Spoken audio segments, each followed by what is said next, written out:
좋아요와 구독하기, 알림 설정까지 눌러주세요. 감사합니다. 반갑습니다. 반갑습니다. 수연당 꼬꿍입니다. 네, 오늘 이 시간에는 우리 꼬꿍님에 대해서 한번 질문을 할까 하는데, 이제 궁금한 거는, 이제 우리 꼬꿍님도 결국에는 이 무당이 되기 전에 신병을 알았을 거 아닙니까? 신병. 네. 신병에 대해서 어떻게 내가 이렇게 신병 아리를 했는지, 이 부분에서 조금 이야기 좀 부탁드리겠습니다. 어떻게 신병아리를 했는지, 내가 무당일 왜 됐는지, 네네. 알겠습니다. 우리 집 자체적으로가 우리가 지금 흔히 이야기를 하는 무당 집안이라고 이야기를 하죠. 사람들이 흔히 이야기를 하는, 뭐, 너네 집에 우대 누가 있었네, 우대 누가 있었네가 아니라, 저는 어린 시절에 자체적으로가 그냥 놀이터처럼 갔던 그런 곳이죠. 우리가 지금 이런 곳, 그리고 이제 어떻게 보면 굿당이라고 표현을 하기도 하는 그런 곳. 그러니까, 물론 저희 집 자체적으로가, 줄이 굉장히 센 집안은 맞아요. 그리고 어떻게 보면은 어린 나이에부터, 그러니까 제가 나이가 7살 때부터 이제 아버지도 하고 있던 일이, 잘 되고 있던 일이 불이 나면서부터 이제 조금씩은 이게 엉켰다라고 보면 되는데, 그렇게 되는 부분들이 있어서 이제 저를 맡겨놓았던 곳 자체적으로가 이제 할머니 댁에다가 저를 맡겨놨었었죠. 저를 맡겨놨었었는데, 저도 처음에는 그게 뭔지 몰랐어요. 그때 나이가 제가 7살인데, 7살에 할머니 집에서 이제 시골집이다 보니까, 왜 우리가 학교 들어가기 전에 방학 기간이라는 게 있잖아요. 우리가 이제 입학하기 전에 그때 이제 할머니 집에서, 물론 나는 맡겨진 거였지만 그때는 시골에 아이들이 없습니다. 없는데 뭐 물론 입학하기 전이니까 그 방학이라는 그 터울 안에서 우리가 놀러 오는, 뭐 할머니 할아버지 집에 놀러 오는 애들이 있을 거잖아요. 그래서 같이 이제 몇 명씩 이렇게 그 당시에는 놀고 이렇게 하다 보면은, 놀이터가 있기를 하냐, 뭐 아무것도 없어요 시골에는. 그래서 논밭이며 뒷산이며 막 뛰어노는데, 저도 처음으로 그때 내가 이게 귀신이구나라는 거를 알았던 나이가 7살이었죠. 그때도 진짜 숨바꼭질하고 있다가 내가 그냥 지나가다가 옆에 그 친구한테, 여자아이인데 이름이 기억이 안 나요. 그 아이한테, 여기 이 무덤에는 누구 할머니가 있고, 여기 무덤에는 누구가 있고, 이기에 있는 사람은 어떻게 죽었고, 이 사람이 뭐 어디에 있고, 이거를 제가 너무 구체적으로 설명을 하는 거예요. 그리고 그러니까, 야, 여기에 누구 있잖아라고 얘기를 하면은 얘네들은 안 보여. 그러니까 내만 이상한 사람이 되는 거야. 그래서 그게 이제 소문이 났어요. 그 마을 안에서, 조그만한 마을인데 거기 안에서 소문이 나가지고, 이제 보는 걸 얘기를 한다고 우리 할머니한테도 되게 맞기도 많이 맞았죠. 그 연탄 집게 같은 거 찝는 거 가지고도 되게 맞기도 많이 맞았고, 또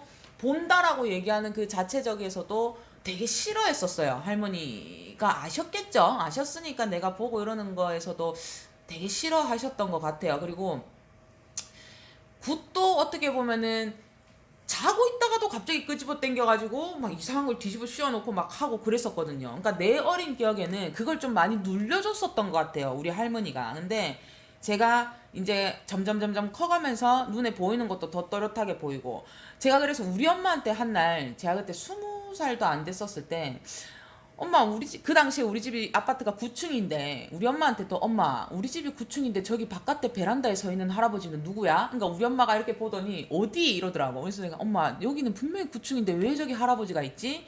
엄마, 저기 갓쓴 할아버지가 나를 쳐다본다. 내가 막 이렇게 얘기하니까 우리 엄마가, 엄마도 별로 안 좋아하는데 약간 지금 생각하면 무서워했던 것 같아요. 내가 그렇게 보고 막 얘기를 하는 그런 부분들을. 그리고 항상 제삿날이 되면, 여기 누가 와 있나? 여기 누가 있나? 그걸 나한테 장난반 진단반으로 물어봤었거든, 우리 엄마도. 근데 알고 있었던 것 같아요. 우리 집 식구들 자체적으로가 알고 있었고, 또 할머니도 엄마한테 얘기를 해줬던 그런 부분도 있었던 것 같고, 그래서 이런 쪽으로 찾아가는 것도 정말 싫어했고, 보인다, 뭐 들린다 이런 거 말하는 거, 그리고 뭐 할 것 같은데 이거 하지 마 이렇게 얘기를 하면 그런 말조차 하는 것도 되게 싫어했었어요. 근데 그러고 나서 이제 제가 그때부터 미용만 했죠. 13년이라는 세월을 거진 미용이라는 걸 하면서, 어떻게 보면 센 직업들을 들고 와야 된다라는 말을 해서, 사람들이 보통 그런 말을 하죠. 그래서 저도 가위 뭐 이런 거를 잡고 움직였는데, 머리로 쳤어요. 저는 신병을. 이게 머리로 쳤다라는 게, 하루에 진통제를 많이 먹으면 9알, 적게 먹으면 한 5알, 요런 식으로 가방, 그 다음에 내가 손만 뻗으면은 진통제가 있어야 될 정도로 이게 너무 심해지는 거야, 나중에는. 그래서 너무 아파서 병원에, 진짜 잘한다는 병원을 찾아가도 병명이 안 나오고, 그냥 단순히 두통입니다라고만 하지, 내 머리에 진짜 뭐가, 관자놀이뿐만 해가지고, 이 진짜 뇌가 흔들린다라는 느낌이 나는데도 아무도 내가 무슨 병이다라는 걸 모르더라고. 그리고 저는 뭐 오징어처럼 몸을 베베꼬고 이런 게 없었어요. 그냥 오히려 꿈을 더 많이 꿨고 머리가 되게 아팠고 오히려 이렇게 들고 있지를 못했고, 지금은 이렇게 들고 있는 게 참 너무 고맙죠. 근데 그 당시에는 머리도 제대로 못 들고 있었고 몸으로 좀 되게 많이 쳤죠. 저는 첫 번째로. 그리고 나서 잘 버텼어요. 잘 버티고 이제 있다가 오다가 이거는 제가 저희 신랑한테만 했던 얘긴데, 그 제 친구가 이거 얘기해도 되나요? 얘기해도 되겠죠? 네네.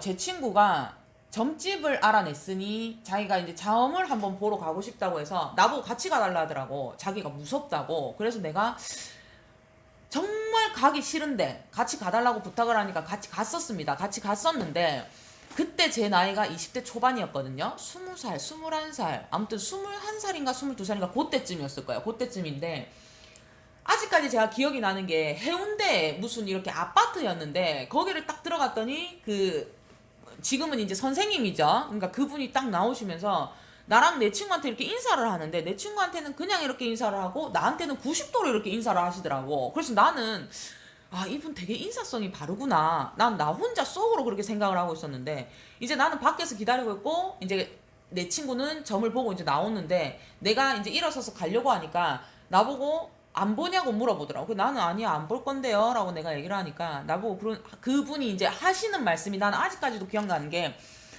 내보고 나이가 32살이 오기 전에 나는 이미 제자가 되어 있을 것이다. 그리고 신 선생을 너무 먼 곳에서 찾지 말고 가까운 곳에서 찾으십시오 라고 얘기를 하시면서 나보고 큰 어르신들을 모시고 있는 사람입니다 라고 얘기를 하시는 거야, 나한테. 그래서 갑자기 뜬금없이 그 말을 하시니까 나는 속으로 이 사람이 미쳤나? 왜 나한테 이런 말을 하지? 나는 진짜 그랬어요. 근데 진짜 정확하게 제 나이 32 되기 전에 저 신 받았거든요.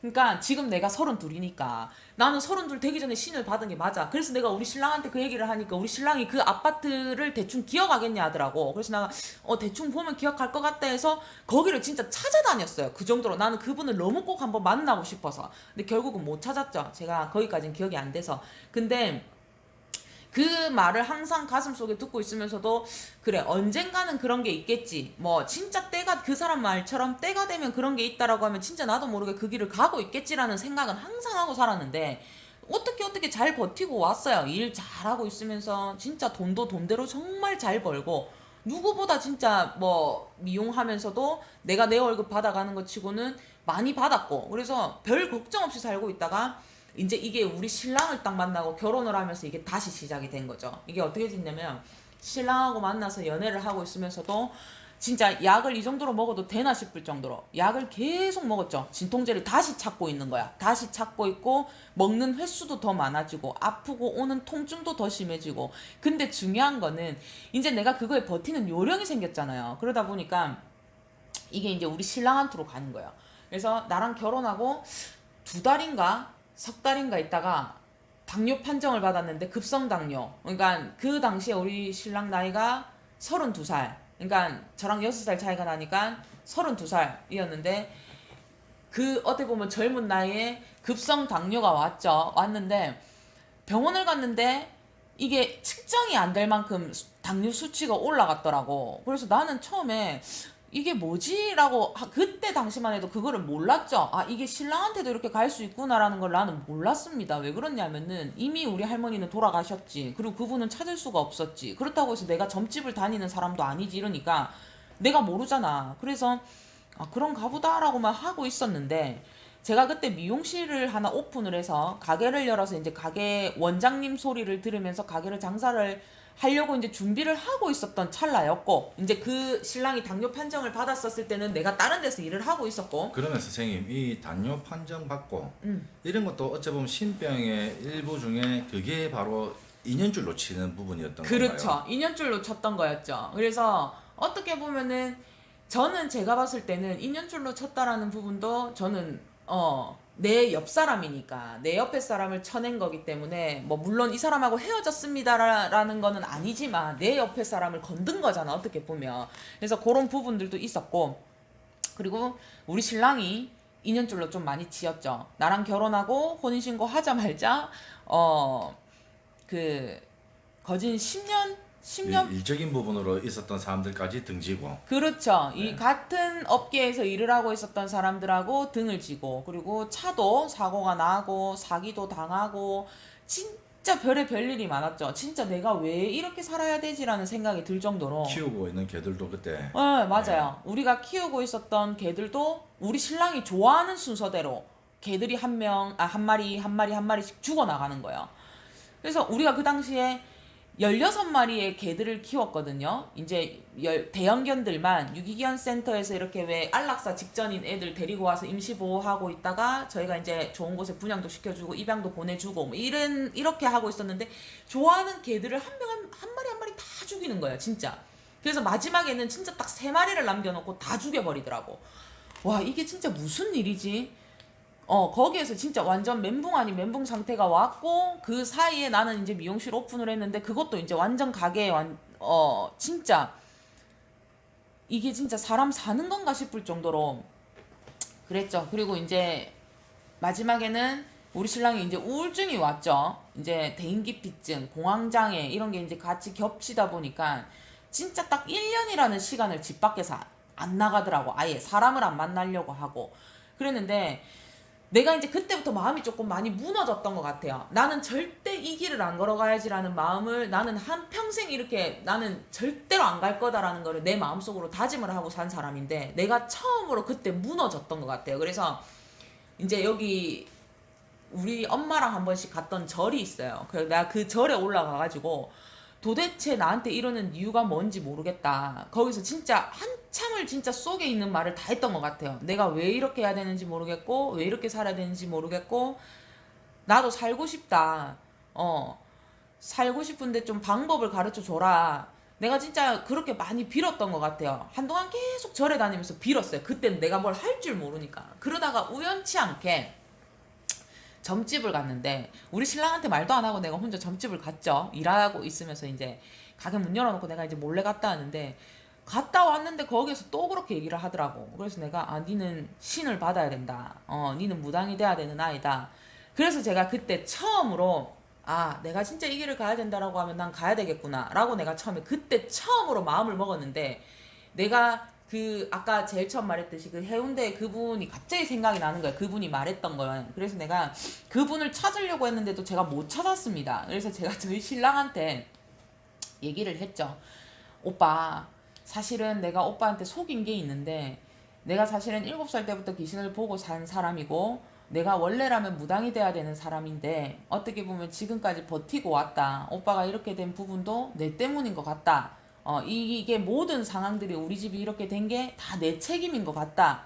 내가 내 때문에 이렇게 된 것 같다라고 얘기를 하면서, 내가 못 받아들여줘도 미안하지만 나는 무당이 돼야 될 것 같다라고 처음에 얘기를 했었을 때, 우리 신랑이 보통 보면 사람들은 뭐 화를 내거나 하다못해 하지 마라 하거나, 뭐 반대로 그럼 생각 좀 해보자, 이게 보통의 사람인데, 우리 신랑이 딱 한다는 말이 진짜 그 말을 하고 나서 한 1초 2초도 안 돼가지고 한 5초도 안 돼서 한다는 말이, 해야지, 진짜 딱 이랬어요. 그러면 해야지, 이왕 이 길을 걸어가는 거면 꽃길만 걸자, 딱 이 말을 하는 거야. 그래서 나는 내가 잘못 들은 줄 알았어요, 처음에.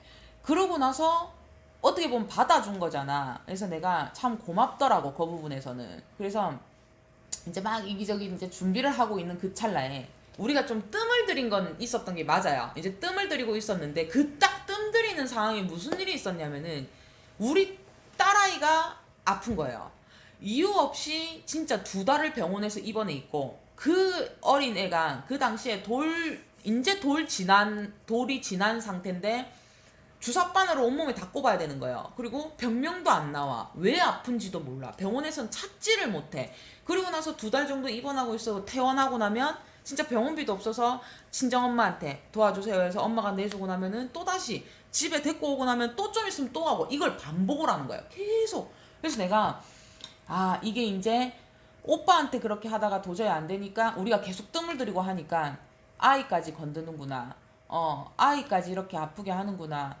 그때부터 좀 마음이 되게 많이 급해졌었던 것 같아요. 그래서 우리가 진짜 전국으로 다 찾아다녔죠. 용하다는 선생님들을 진짜 우리 신랑이 저를 차 태우고 운전해서 진짜 대한민국을 다 돌아다닌 것 같아요. 진짜 어디면 어디 뭐 서울, 경기도, 제천 뭐 안 간 데 없이 다 돌아다녔습니다. 그래서 돌아다니면서 진짜 니한테 맞는 곳을 찾자. 그리고 가서 한번 다시 물어보자 이래서 진짜 용하다는 데를 많이 찾아다녔었던 것 같아요. 그 당시에. 근데 가는 곳마다 전부 다 니는 무당이 맞다. 무당으로 살아가야 된다. 뭐 이미 신이 다 내려왔다. 뭐 이런 얘기를 했을 때는 이미 받아들였죠. 저는. 그러고 나서 중요한 건 내가 돈이 없잖아. 그래서 제가 그 아까 기도했다는 그 절에 올라갔습니다. 올라가서 내가 진짜 이 무단길을 걸어가야 된다 하면 내가 돈이 없다. 그러니까 내가 진짜 이 길 걸어가야 된다 하면은 내가 이 지금 하고 있는 가게라도 팔리게 해주세요. 그럼 내가 그 돈으로 내가 하겠습니다 했는데 그 기도하고 딱 내려왔는데 가게가 진짜 나간 거예요. 전화가 와가지고 보러 오겠대. 알겠습니다 해서 그 길로 바로 갔는데 진짜 계약을 했단 말이에요. 그 사람들이. 그러니까 나는 이게 우연의 일치가 아니라 너무 신기한 거지. 그렇게 해서 가게를 정리하고 또 모자라는 돈들은 진짜 여기저기서 뭐 어떻게 보면 우리 신랑 친구들이 좀 많이 도와줬죠. 그래서 진짜 도움을 받아서 지금 이 자리까지 오게 됐는데 나는 신병을 내가 견뎌냈더니 어떻게 보면은 결정적인 계기로는 우리 신랑을 쳤고 우리 신랑에서 우리 딸아이를 쳐버렸죠. 그래서 어떻게 보면은 나는 내 가족을 살리려고 제가 이 무단결로 들어온 이유 중에 제일 큰 게 그거였죠. 그래서 지금은 누가 그러더라고 후회 안 하냐고. 저는 단 1의 후회도 안 합니다. 정말. 그러면 뭐 이거 신병을 무병을 뭐 다른 사람들도 뭐 아는 사람들도 당연히 이렇게 아는 사람들이 이 공통적인 사람들이 분명히 있을 거예요. 예. 그리고 이제 지금은 우리가 이제 이 길을 제자의 길을 가고 있지 않습니까? 그렇죠. 그러면 이제 이 전의 삶을 이야기를 했더라면 이제 무당의 길을 이제 선택하고 이 길을 걸어가는 이 삶에 대해서 뭐 한번 이야기 좀 해주세요.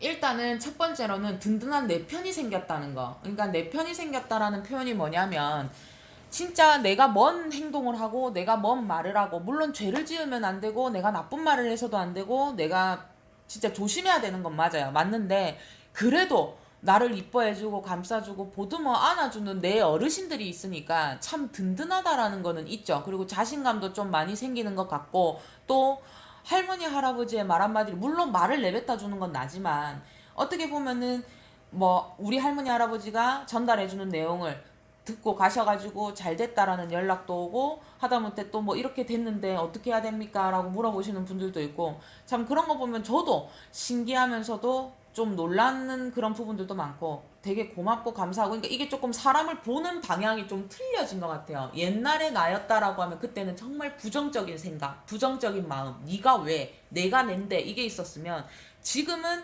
아, 네가 이러니까 이유가 있었겠구나. 네가 이러는 데는 이유가 있겠지. 네가 무슨 이유가 있을 거야. 그리고 그래 내가 조금 더 참지 뭐 그냥 요렇게 하는 것 같고 또 첫 번째로는 저희 가정이 너무 편안해졌다는 거. 그리고 저희 남편도 저희 딸아이도 솔직히 말하면 저희 남편이 아직까지는 당뇨가 완치가 되지는 않았어요. 지금도 당뇨 수치를 재면은 공복 수치에 360 막 이렇게 올라가는데 우리가 다니고 있는 병원 원장님이 이 정도로 당뇨 수치가 올라가는데도 하루에 약 한 번 먹고 인슐린 안 맞거든요. 약 한 번 먹고 합병증이 안 오는 게 정말 신기하다고 할 정도로 몸이 지금 그런데도 아직까지는 별탈 없이 너무 잘 있어주고 또 저희 딸아이도 너무 밝게 건강하게 솔직히 말하면 제 심 받고 나서 한 번도 병원 간 적이 없어요. 이거는 진짜 너무너무 감사한 부분 중에 하나죠. 진짜 한 번도 병원을 간 적이 없습니다. 한 번 간 게 이제 어린이집에서 유치원에서 감기 옮았는데 그때도 이틀 약 먹고 말았죠. 그래서 그런 부분들 너무 편안해진 거 그리고 마음도 늘 조금은 이제는 불안하다라는 마음보다는 편하다라는 마음이 좀 많이 가져지죠. 그래서 무단된 게 참 다행이다라고 생각을 듭니다. 저는 후회되는 적은 한 번도 없는 것 같아요. 그래서 어떻게 보면은 물론 지금도 제가 젊은 나이라서 사람들이 나이가 있으신 분들은 오시면 조금 되게 무시하는 경우도 있고, 또 네가 얼마나 점을 잘 보면 잘 보냐 뭐 이렇게 하시는 분들도 있는데, 물론 저보다 더 뛰어난 선생님들도 많고 대단하신 분들도 많지만 저는 제 할머니 할아버지를 믿고 가는 부분에서만큼은 자신이 있는 사람이기 때문에 어 틀린 말은 틀린 걸 맞다고 하지는 않아요. 그러니까 여러분들이 너무 나이 어리다고 색안경을 안 끼고 보셨으면 좋겠습니다. 제가 어린 거지 저희 어르신들이 어린 건 아니거든요. 그렇기 때문에 늘 조금 오셨었을 때는 여기뿐만이 아니더라도 다른 점집을 가시더라도 그분이 아닌 그분 포함 그분의 어르신들까지 좀 존경을 해주시는 예우를 좀 대하셔라. 요새는 그런 분들이 잘 없습니다, 보기보다. 그래서 좀 그렇게 하셨으면 싶은 생각도 있고, 무당 삶이라고 해서 정말 힘든 삶이네라고 생각하는 분들도 있겠지만, 막상 무당되고 나면은 차라리 진짜 무당 빨리 될 걸, 이런 마음을 가지고 가시는 분들이 더 많을 거예요. 그래서 여러분들도 뭐가 됐던 간에 열심히 하셔서 각자가 하고 싶은 인생 열심히 사시기를 바랍니다. 고맙습니다. 오늘도 꼬꿍TV 시청해주셔서 감사하고, 구독하고 좋아요하고, 아니에요, 좋아요와 구독하기 알림 설정까지 꼭 눌러주세요. 고맙습니다.